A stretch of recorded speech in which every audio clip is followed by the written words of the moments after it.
Em 1912, o Titanic saiu do cais só para dar uma voltinha com a Rose. Ei, não é tão fácil assim achar palavras importantes que rimem com 12, ok? Mas a história do filme é verdadeira.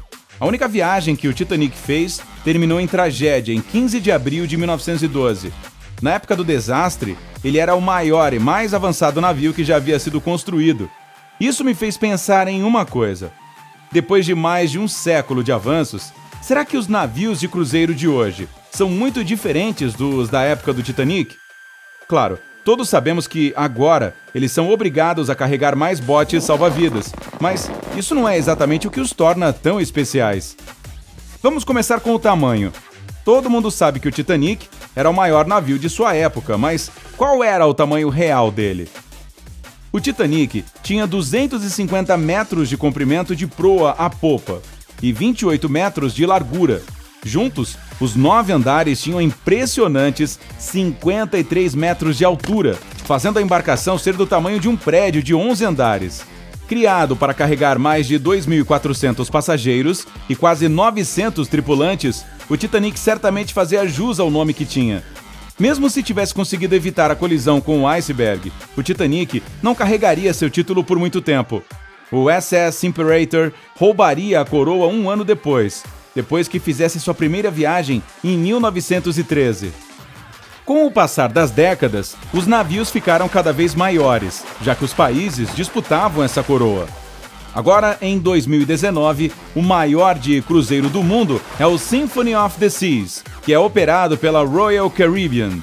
O Symphony coloca o Titanic no chinelo em diversos aspectos. Com 361 metros de comprimento e 66 metros de largura, os 18 andares dele dão o dobro da altura do Titanic. A embarcação consegue acomodar confortavelmente mais de 5.000 passageiros. E por falar em acomodações, talvez seja a hora de mencionar que esses dois navios foram criados para propostas diferentes. O Symphony of the Seas é um de cruzeiro, não um transatlântico como o Titanic e o Imperator. Para entender melhor, é só pensar na diferença entre um ônibus comum e um de turismo. Você embarca em um navio de cruzeiro para se divertir e em um transatlântico quando precisa ir a algum lugar. Os transatlânticos têm a mesma função dos aviões hoje. E assim como nas aeronaves, a qualidade da viagem dependia inteiramente da quantidade de dinheiro que os passageiros estavam dispostos a gastar. No Titanic, os da primeira classe podiam desfrutar de piscina de água salgada, spa, academia e diversos restaurantes decorados com o estilo das cafeterias francesas e dos hotéis chiques de Nova York. Ulala! As cabines eram espaçosas e bem imobiliadas, com diversos cômodos, como salas de estar e escritórios particulares. Os quartos da segunda classe eram menores e não tão glamurosos, mas igualmente bem mobiliados, e os passageiros também tinham acesso a muitas regalias. Quem ficava nesses cômodos eram, em sua grande maioria, profissionais de classe média alta, e suas passagens custavam o equivalente a $1.800 em valores de hoje. A terceira classe não era tão luxuosa, embora as acomodações fossem melhores do que as de muitas embarcações da mesma época. Cada quarto pequeno tinha 4 beliches, e os passageiros tinham acesso a banheiros de uso comum e às salas de jantar. A maioria dos navios da época não fornecia sequer água potável ou eletricidade para os passageiros de terceira classe. O Titanic também foi um dos poucos a fornecer alimentação para a terceira classe e permitia que seus ocupantes tivessem acesso aos decks externos. Os quartos de beliche podem não ter sido berços de ouro, mas eram muito melhores do que os colchonetes mofados do porão. Os navios modernos de cruzeiro não têm divisão de classes como no Titanic ou nos aviões atuais. As pessoas os utilizam como meio de diversão, não de transporte. Então não faria sentido apertá-las em camas de beliche.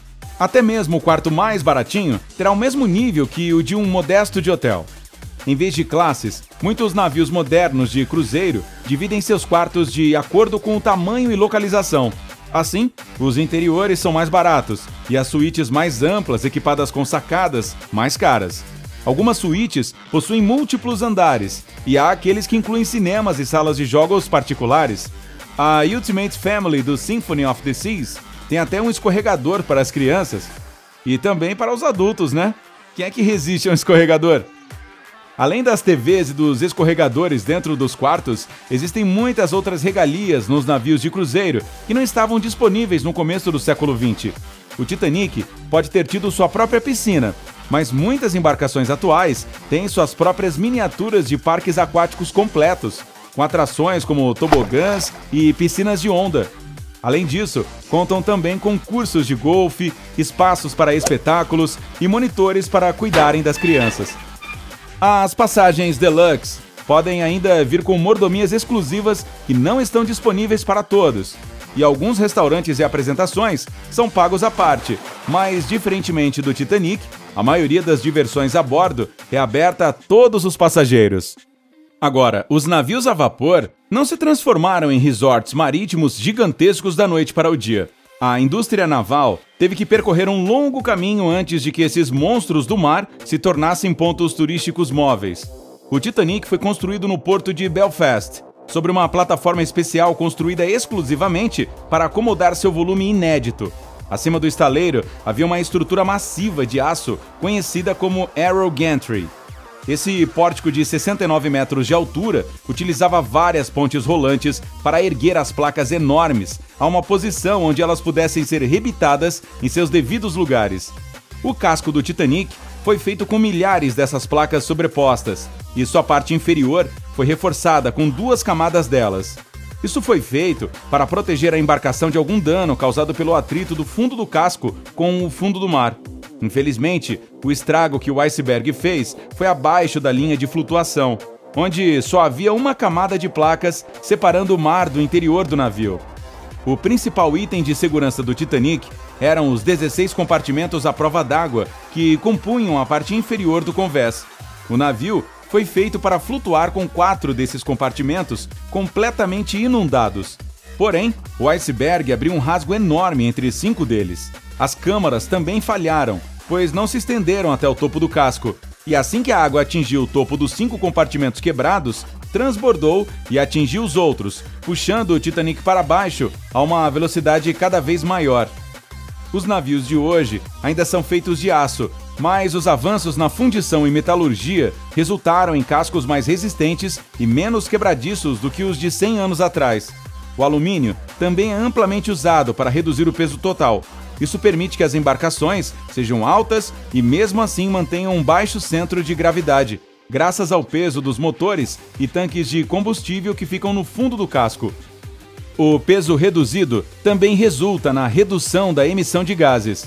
E por falar em motores, os navios modernos de cruzeiro funcionam com diesel, gás natural ou uma combinação dos dois.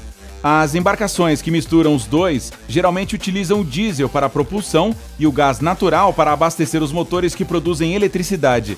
Isso é bem diferente daqueles da época do Titanic, que usavam fornalhas para ferver a água e abastecer seus motores a vapor. Os navios modernos podem não ser livres de emissões, mas são muito melhores do que aqueles que cuspiam nuvens de fumaça e cinzas. As técnicas de construção também mudaram ao longo dos anos, embora não haja surpresa alguma nisso, considerando o tanto que os navios evoluíram. Em vez de ter apenas alguns compartimentos internos grandes, a estrutura interna de uma embarcação de cruzeiro moderno é uma vasta rede de anéis de aço irradiando para dentro a partir do casco, e cada quarto de anel apoia uma parede enorme de aço. As vigas ficam escondidas dentro das paredes e servem como a principal estrutura de suporte do navio. Contudo, o aspecto mais inusitado da construção de um cruzeiro moderno é que ele não é erguido com uma peça inteiriça. O casco e as cabines são feitos como módulos separados e depois montados no estaleiro. Você já viu aquelas pontes rolantes enormes que têm formato de uma letra N minúscula? Elas são chamadas de pontes rolantes Golias, e agora você sabe para que servem. Além de o navio ser montado como se fosse um Lego gigante, as partes maiores do casco são construídas de cabeça para baixo. Isso porque o formato afunilado do casco facilita a soldagem das placas de cima para baixo. Essa técnica pode parecer monstruosamente complexa, mas o projeto modular permite que os navios sejam construídos mais rapidamente. O bom é que nem todos os portos precisam ser equipados para um empreendimento tão grande. Os maiores petroleiros e cruzeiros são montados em apenas 6 lugares espalhados pelo mundo, e o mais ativo de todos é o estaleiro da Hyundai Heavy Industries, na Coreia do Sul. E aí, tem coragem de navegar pelos mares a bordo de uma dessas embarcações de última geração? Conte pra mim nos comentários. Ei, se tiver aprendido alguma coisa nova hoje, curta este vídeo e o compartilhe com um amigo. E aqui estão outros vídeos legais que podem lhe interessar. É só clicar no da esquerda ou no da direita e juntar-se a nós no lado incrível da vida.